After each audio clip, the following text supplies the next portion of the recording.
soo fa demee ay ñoom Salma ay ñeneen ak ñeneen lay dàggasanteel xam nga moo dàggasante Facebook. Après quand tu l'entends dans ses analyses man franchement j'ai jamais voulu parler de lui parce que man j'ai toujours dit que cette personne-là ça va pas parce que seulement vouloir venir au devant de la scène bi nga nekkee coalition Diomaye kenn xamula woon léegi fexe nga ba nit ñi xam la mais nan lañ la xamee daa imposé de nga jël tout ce qui est crédibilité jël tout ce qui est num tërati lu la war a nit ñi respecté wala wegee la nga sànni ko ci mbalit bi pour nit ñi xam la parce que Sénégal pour ñu xam la il faut nga waxi dof wala def yëfi dof moo tax sénégalais xam la ce sont ces sorties là sordides qui font que aujourd'hui le Sénégal parle de Bougane sinon qui connaissait Bougane et qu'il pense que ça va payer oui tu peux aller sur les réseaux sur les plateaux qu'on t'invite tu peux aujourd'hui faire des conférences de presse mais pantre sax doo ko gagner Bougane mi bu nekkoon duñ defoon élection maak moom barki yàlla ma dóor ko ba bëri ngu ci kawam moom sax d'accord la ci oui ci lii ñu bëgg woon parce que le premier ministre Ousmane Sonko yegsi na foofee nga xam ne moom mooy ca Addis Abeba ci sommet bi nga xam ne moom moo fa war a am oui yegsi na fa tey ci suba foofee ci Éthiopie pour prendre part à la 39e session ordinaire de la conférence des chefs d'État plutôt et de gouvernement de l'Union africaine qui se tient les 14 et 15 février 2026 voilà image yaa ngi noonu ñu bëri nag ànduñu ci d'accorduñ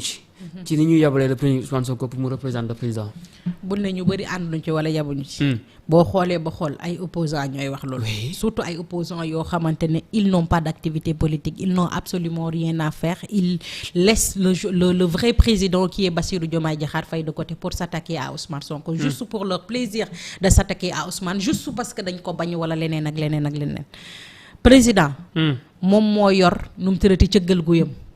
mooy yónni ku ko neex fa ka neex mooy dem fu ko neex ak fa ka neex moo toog ba mu neex ko ne sama nu mu tëddati chef de gouvernement bii di sama premier ministre di Ousmane Sonko moom laa yabal mu daal di dem moo yabal ku ne kon moom moo yabal tey bu nu mu tëddati Diomaye jëlee nu mu tëddati benn décision bu leen arrange ñu ne waaw mooy président moo yor cëggal guyam dafa war a sax dàq Ousmane tey bu yónnee Ousmane ñu ne waaw dugg na fii génn na fii mais qu'est-ce qu'ils veulent à la fin soit c'est lui qui décide, soit c'est pas lui qui décide. La grande question, c'est qui dirige ce pays-là et c'est Diomaye. C'est pas une autre personne. Et il le dirige avec qui? Il le dirige avec Ousmane Sonko, c'est son homme de premier ministre. Alors aujourd'hui, premier ministre, là lay servir, mais c'est cette seconde est épaulée. Si tu as autre chose, d'autres chats à fouetter, mais ce que yonne,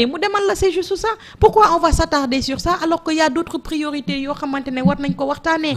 ñoom ñu ngi naan dëkk bi dafa dëgër mais trouver des solutions pour dëkk bi bañ a dëgër. Quand tu es opposition tu trouves des solutions et tu donnes des solutions tu fais des dénonciations c'est ce que tu dois faire aujourd'hui ces solutions là maintenant reste à l'état de l'utiliser ou pas bés bu vote amee ñu ne kii de joxe woon na ay solutions yu baax bi ko état bi utiliser defoon na ni yëg ni wala état bi dañ koo tànkamlu mais comme état bi dañ koo tànkamlu xaar ñu jël ko fal ko peut-être moom bu ko doxalee mu dem. ça c'est ça qui doit être une opposition. C'est comme ça que Ousmane aujourd'hui est devenu c'était le leader incontestable. Pourquoi? Parce que non seulement il faisait des dénonciations mais il donnait des solutions et il donnait son avis que mu neex nit ñi que mu naqari nit ñi et il prévenait les gens. Looloo jox Ousmane c'est son discours et son parcours. Alors c'est aujourd'hui ce système-là qui marche. Le discours Ousmane Sonko et le parcours de Ousmane Sonko. Et s'ils veulent aujourd'hui avoir ce que Ousmane a aujourd'hui, c'est pas le critiquer sur les plateaux wala num tëddee fu mu dem rek picc bu jug wax wala mboot bu jug wax, mais c'est essayer num tëddee de copier, de faire un copier-coller et de bien le faire qui va aujourd'hui leur booster au devant de la scène. Mais sinon, je pense qu'on va vers des comment dirais-je, redistribution des cartes parce qu'aujourd'hui ce que je vois là, ils ne pourront jamais faire face à Ousmane. Très bien. Merci yaayu ne jërëjëf cant ak ngërëm ñeel na la di la remercier bu baax a baax rek am kontaan teg mbégte di nuyu Omar sama benn dëkkandoo la ndeysaan comme depuis mu xam ne tuxu bu bees laa foofu xam naa daf ma yàgg seetaan day ñëw di nuyoonteeg saafonteeg man maa ngi koy nuyu voilà Seydina Omar maa ngi koy nuyu bu baax a baax malamaane moom papa adoré ma koy nuyu bu baax et toute ma famille et que di jéggaluwaat bu baax a baax ñi nga xamante ne moom mooy la communauté chrétienne leen et que di leen waxaat sama findel man fi mu toll lalu naa di basang rek. lépp lu mu wax maa ngi jël et que di baalu ñëpp àq incha allah. merci beaucoup Ouleye Mané koy gërëm bu baax ci leeral yi c'était très important itam merci à tous nos amis internautes de Sans Limites TV Aline Pouy merci à Bada Thioy ñu ngi leen nuyu bu baax Fatoumata Diaby merci à Touré Mohamed moom itam ñu ngi koy nuyu bu baax nuyu Assane Sylla depuis France merci ci ànd bi tout le temps ci jotaay bi leen di nuyu itam Serigne Abdou ñu ngi lay nuyu bu baax di nuyu Abdoul Aziz Coach Seydi Mame Diarra ñu ngi lay nuyu bu baax a baax di la jaajëfal merci ci li ngeen ñu indilee itam li nga xam ne moom mooy produit bu baax bii di Baraka Bio li nga xam ne itam 100% naturel te amul benn effet secondaire damay faral di wax yi ñi nga xam ne da ngeen di faral di jàmbat ay yaram yi métti ak tànk yu métti wala tànk yu ruux lu ngeen ci mën di am itam mën ngeen a jokkoo ak Abdoul Aziz ñu ngi koy nuyu bu baax di leen jox rendez-vous incha allah rabbi léegi ci kanam bu ko defee ñu ànd ak Cheikh Omar Talla waxtaanee li nga xam ne itam moom mooy actualité bi dañ koy continuer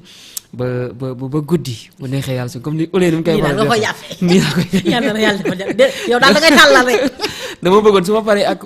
Cheikh Omar Talla enchaîné ak Serigne mais Serigne nee na ma. waaw tey mënul ñëw. moo yay man moom it day wër rek wër naa wër ba ndaw. ni naa ko boo moytul liñ lay te boole ci célibataire la teg ci célibataire. non dañ koy jàppale kooku dama koy ñëw may Fatima Kide incha allah. déet mu ànduma ci Fatima sama jigéen la du ma ko may koo xam day xëy di taxawaalu du ma ko def. Serigne xëyul taxawaalu. non wër bi quoi wër bi.